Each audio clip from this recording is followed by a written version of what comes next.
பாடல் வைப்பு முறையில் பாடல் எண்ணிற்கு ஏற்ப திணைகள் வரிசையாக வைத்து தொகுக்கப்பட்ட எட்டுத்தொகை நூல் எது?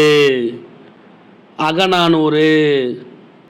அகத்திணை பற்றிய 400 பாடல்கள் கொண்ட எட்டுத்தொகை நூல் எது? அகநானூறு. அகநானூறு நூலை தொகுத்தவர் யார்? உப்புரிக்குடி கிழார் மகனார் உருத்திர சன்மானர். அகநானூறு நூலை தொகுப்பித்தவர் யார்? பாண்டியன் உக்கிர பெருவழுதி. அகநானூற்றின் பாவகை என்ன? ஆசிரியப்பா. அகநானூறு கடவுள் வாழ்த்துடன் சேர்த்து எத்தனை பாடல்களை கொண்டது? 401 பாடல்களை கொண்டது. அகநானூறு கடவுள் வாழ்த்து பாடலில் இடம்பெற்றுள்ள கடவுள் யார்? சிவபெருமான். அகநானூற்றில் கடவுள் வாழ்த்து பாடலை பாடியவர் யார்? பரதம் பாடிய பெருந்தேவனார். அகநானூற்றின் சிற்றெல்லை பேரெல்லை அளவு எவ்வளவு? 13 அடி சிற்றெல்லை, 31 அடி பேரெல்லை. அகநானூறு பாடல்களை பாடிய புலவர்களின் எண்ணிக்கை எத்தனை? 146. சில புத்தகங்களில் 145 என்று கொடுக்கப்பட்டு உள்ளது. அகநானூறு பாடல்களை பாடிய 146 புலவர்களில் எத்தனை புலவர்கள் அகநானூற்றில் மட்டுமே பாடியுள்ளனர்? 65 புலவர்கள். அகநானூறு நூல் முதலில் பதிப்பிக்கப்பட்ட ஆண்டு எது? 1918. அகநானூற்றின் முழு பதிப்பை 1923ஆம் ஆண்டு அகநானூறு மூலமும் பழைய உரையும் என்ற பெயரில் ராகவ ஐயரை பதிப்பாசிரியராக கொண்டு வெளியிட்டவர் யார்? ராஜகோபால் ஐயர். அகநானூறு நூலுக்கு உரை எழுதியவர்கள் யார்? நா. மு. வேங்கடசாமி நாட்டார், ரா. வேங்கடாச்சலம் பிள்ளை. அகநானூறு எத்தனை பெரும் பிரிவாக பிரிக்கப்பட்டு உள்ளது? 3 பெரும் பிரிவுகளாக பிரிக்கப்பட்டு உள்ளது. அகநானூற்றின் 3 பெரும் பிரிவுகள் யாவை? களிற்றி யானை நிறை, மணிமிடை பவளம், நித்திலங்கோவை. முக்கிய குறிப்பு: களிற்றி யானை நிறை 1 முதல் 120 வரையிலான பாடல்களை கொண்டுள்ளது. மணிமிடை பவளம் 121 300 வரையிலான பாடல்களை கொண்டுள்ளது. நித்திலங்கோவை 301 400 வரையிலான பாடல்களை கொண்டுள்ளது. களிற்றி யானை நிறை எத்தனை பாடல்களை கொண்டது? 120 பாடல்களை கொண்டது. மணிமிடை பவளம் எத்தனை பாடல்களை கொண்டது? 180 பாடல்களை கொண்டது.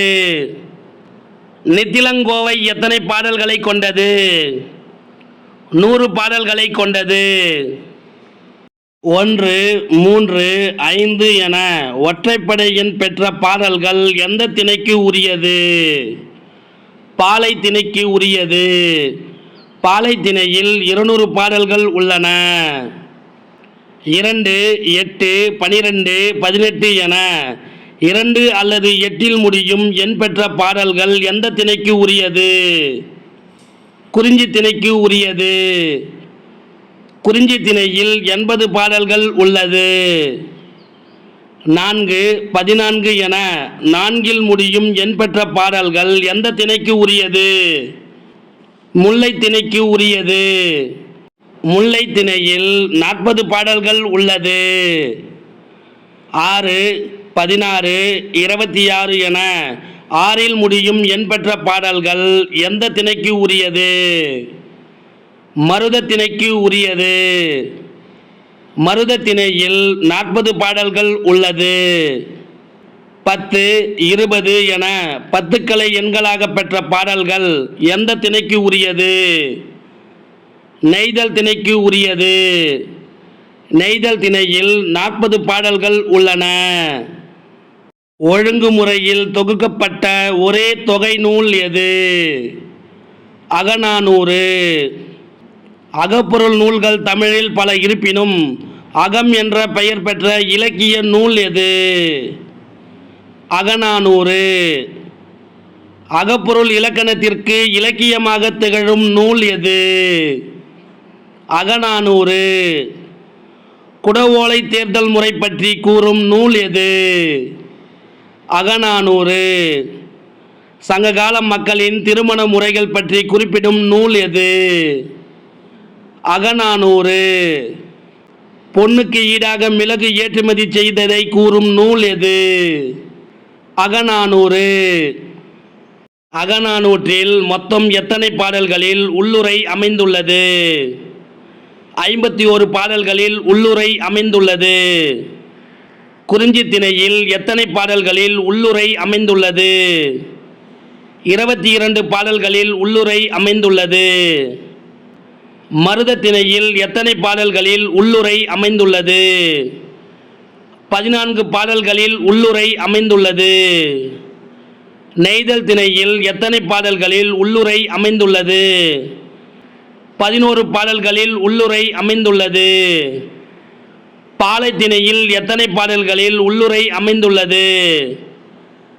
4 பாடல்களில் உள்ளுரை அமைந்துள்ளது. அகநானூற்றில் உள்ளுரை அமைந்த திணைகள் எவை? குறிஞ்சி, மருதம், நெய்தல், பாலை. அகநானூற்றில் 116 பாடல்களில் ஏறத்தாழ எத்தனை அரசர்கள் மற்றும் படைத்தலைவர்கள் இடம்பெற்றுள்ளனர்? 87 பேர்கள். அகநானூற்றில் 44வது பாடலில் எத்தனை அரசர்கள் இடம்பெற்றுள்ளனர்? 9 பேர்கள். பண்டைய தமிழரின் திருமண முறைகளை விளக்கும் அகநானூறு பாடல்கள் எவை? 86வது பாடல் மற்றும் 136வது பாடல். அலெக்சாண்டரின் படையெடுப்புக்கு அஞ்சி நந்தர்கள் தமது செல்வங்களை எல்லாம் கங்கை ஆற்றின் அடியில் புதைத்து வைத்த செய்தியை கூறும் அகநானூறு பாடல்கள் எவை? 20 மற்றும் 25வது பாடல். சோழ நாட்டு வருவாய் எங்கு பாதுகாக்கப்பட்டதாக அகநானூறு கூறுகிறது? குடந்தை. 2000 ஆண்டுகளாக வழக்கில் உள்ள கோடை எனும் சொல் இடம்பெற்ற நூல் எது? அகநானூறு. 2000 ஆண்டுகளாக வழக்கில் உள்ள மருந்து எனும் சொல் இடம்பெற்ற நூல் எது? அகநானூறு. பொன்னோடு வந்து கரியோடு பெயரும் என்ற பாடல் வரி இடம்பெற்ற நூல் எது? அகநானூறு. உலகு கிளந்தன்ன உருகெழு வங்கம் புலவு திரை பெருங்கடல் நீரிடை போய என்ற பாடல் வரிகள் இடம்பெற்ற நூல் எது? அகநானூறு. நெல்லும் உப்பும் நேரே ஊரீர் கொல்லிரோவென சேரிதோறும் நூவலும் என்ற பாடல் வரிகள் இடம்பெற்ற நூல் எது? அகநானூறு. கரங்கு இசை விழவின் உரந்தை என்ற பாடல் வரி இடம்பெற்ற நூல் எது? அகநானூறு. அகநானூறு குறிப்பிடும் உரந்தை எனும் உறையூர் எங்கு உள்ளது? திருச்சி மாவட்டத்தில் உள்ளது. கடும் பகட்டு யானை நெருந்தேரா கோதை திருமாவியல் நகர்கரூர் முந்துரை என்ற பாடல் வரிகள் இடம்பெற்ற நூல் எது? அகநானூறு. அகநானூறு குறிப்பிடும் கருவூர் எனும் கரூர் எங்கு உள்ளது? கரூர் மாவட்டத்தில் உள்ளது. பல்பழ பலவின் பயங்கெழு கொல்லி என்ற பாடல் வரி இடம்பெற்ற நூல் எது? அகநானூறு. அகநானூறு குறிப்பிடும் கொல்லி எனும் கொல்லிமலை எங்கு உள்ளது? நாமக்கல் மாவட்டத்தில் உள்ளது. கொற்கையில் பெருந்துறை முத்து என்ற வரி இடம்பெற்ற நூல் எது? அகநானூறு. தாமிரபரணி கடலோடு கலக்கும் இடத்தில் இருந்த துறைமுகம் எது? கொற்கை. ஊன்பொதி அவழ கோட்டுக்கிற் குருளை என்ற வரி இடம்பெற்ற நூல் எது? அகநானூறு. இந்த பாடலை பாடியவர் ஔவையார். பசைபடு பச்சை நெய் தோய்த்து அன்ன முன்னிய வினையே என்ற பாடல் இடம்பெற்ற நூல் எது? அகநானூறு. இந்த பாடலை பாடியவர் மதுரை மல்லனர். நெல்லின் நேரே வெண்கல் உப்பென சேரி விலைமாறு கூறலின் மனைய என்ற வரி இடம்பெற்ற நூல் எது? அகநானூறு. ஏனை தன் வாயில் நிறைகொண்ட வலித்தேம்பு தடைக்கை குன்றுபுகு பாம்பின் தோன்றும் என்ற பாடல் வரி இடம்பெற்ற நூல் எது? அகநானூறு. வெந்தாறு பொன்னின் அந்தி பூப்ப என்ற வரி இடம்பெற்ற நூல் எது? அகநானூறு. வெல்வேர் கௌரியர் தொன்முது கோடி முழங்கிரும் பவ்வம் இறங்கும் மூன்றுரை வெல்போர் ராமன் அருமறை அவித்த பல்விழ் ஆலம் போல ஒளியவிழ்த்தான் இவ்வழுங்கல் ஊரே என்ற பாடல் வரி இடம்பெற்ற நூல் எது? அகநானூறு. ஈயல் புறத்து ஈர்ம்புறத்து ஈர்த்த குறும்பி வல்சி பெருங்கை ஏற்றை தூங்குதோல் துதிய வல்லுயிர் கதுவலின் பாம்பு மதன் அழியும் பானாட்கங்குல் என்ற பாடல் வரி இடம்பெற்ற நூல் எது? அகநானூறு. அகம் அகப்பாட்டு என்று அழைக்கப்படும் நூல் எது? அகநானூறு. நெடுந்தொகை என்று அழைக்கப்படும் நூல் எது? அகநானூறு. நெடுந்தொகை 400 என்று அழைக்கப்படும் நூல் எது?